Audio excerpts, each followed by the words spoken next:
สงสัยบ่ลำเลือขนาไม้ขนาไม้กันในเด็ดออกเกียรติใจให้เสียไว้แน่แฟนลาเสียให้ดังเมียให้แฟนโซ่เป็นแห่งใจเห็นสงสัยบ่เหลือผู้เนื้อทางผู้สมให้บุญตามมา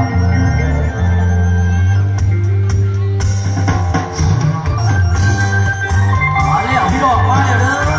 พี่เก็บเข้าใช้รอดจนถึงแล้วสำหรับผู้เสียผู้สาวสวัสดิ์อาจคนโตอยากซื้อกันดีดอกเนาะอาเป็นจิตใจโสดที่เราได้พี่ขอฝากเอาไว้เราไม่อยู่ในวงการขอไปดูตามโอกาสนับพี่เริ่มแต่ลำบากชีวิตแต่กินแล้วกิน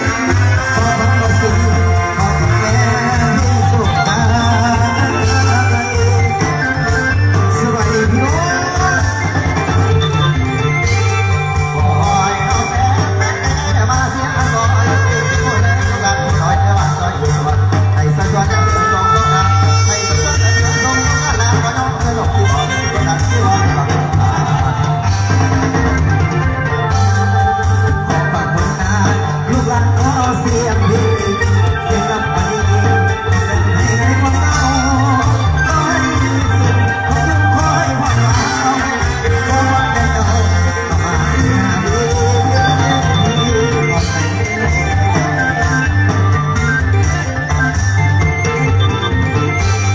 โอ้ยได้แฟนมากับที่มีบ่รักมาวันสวยกระโดดกับที่เมาแล้วสบายเต้นดูหน้าไปดีกว่านั้นกันเต้นดูหน้าไปดีกว่านั้นกันเป็นสมากันมันให้สวยกันเสียไว้ขอให้แต่ตกจำถ้าดำมองทางคนที่ตั้งอยู่ต่อมาน้องตาจับปาสะเดินตายก็หมดเลยเอามาใส่สังกัด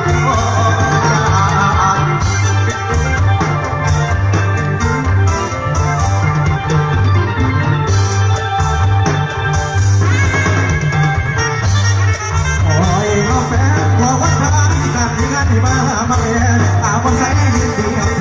แต่ถ้าแต่พบกินเจ้าสุขคุณสุขกับแฟนส่งแห่งใจคุณสุขกับแฟนส่งแห่งใจเพื่อโซ่ใส่บ่เลือกคุณไปซอยนวลแค่ทางแต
่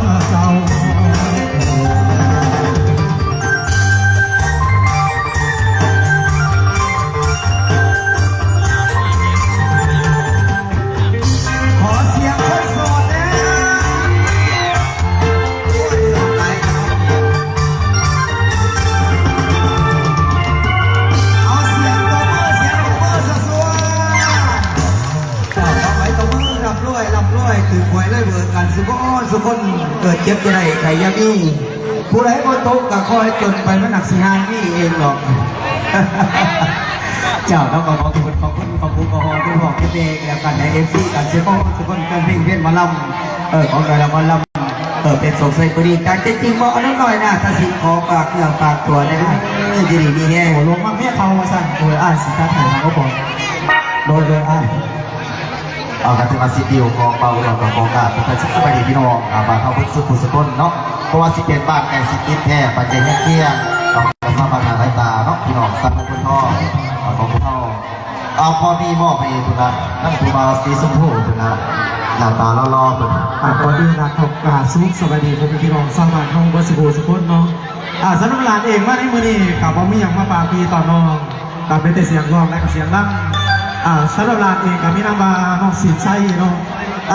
เพื่อเป็นการศึกษาเสียได้เนี่ยมักห่วงกับคุณอีก โอเค จ้ะขอบใจเด้อ ต้องเชื่อว่าดีกันที่ว่าเป็นพระเอกรูปหล่อผู้หนึ่งพี่น้องต้องกันที่ว่าฝากของฝากเรื่องฝากตัวว่าสินไส้หน่อยก็แล้วกันนะน้อยฝากก่อนใจก็แล้วกันเรื่องยังน้องแม่โอ้ยขอบใจเด้ออีแม่ก่อนเจ้าไม่ห้ามครับเอาสิมอบให้สามประมาณ10เพลงสอน1บ้อนแท่นแล้วก็พ่อให้อันลูกหักเมียเขาพ่อให้แม่ห้างลูก3 ภาษา3สอนฝากก่อนให้จำมาพระจันทร์ที่จากน้องแล้วกัน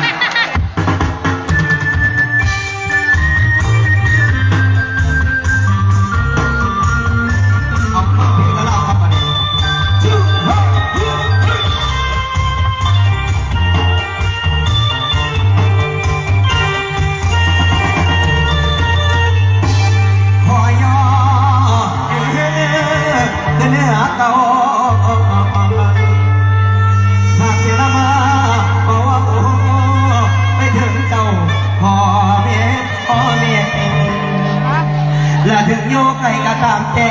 ที่เคยฟังผู้อ่านสักคนมองที่มาขอเข้าใจเด้อน้องลาที่เสียสวาเป็นใจฝากเสียงลำมาลงท้าย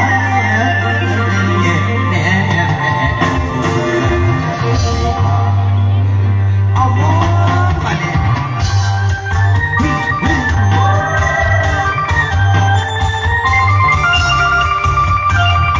ข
บ้านโน้นหาดมาโคทอง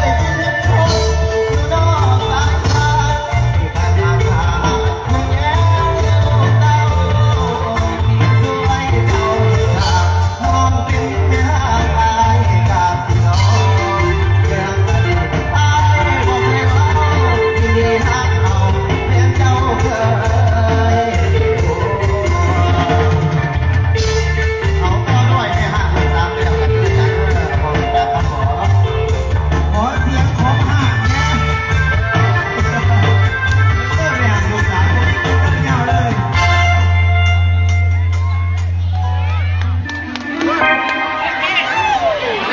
เอาไปห้างลูกสาวต่อเลยก็ได้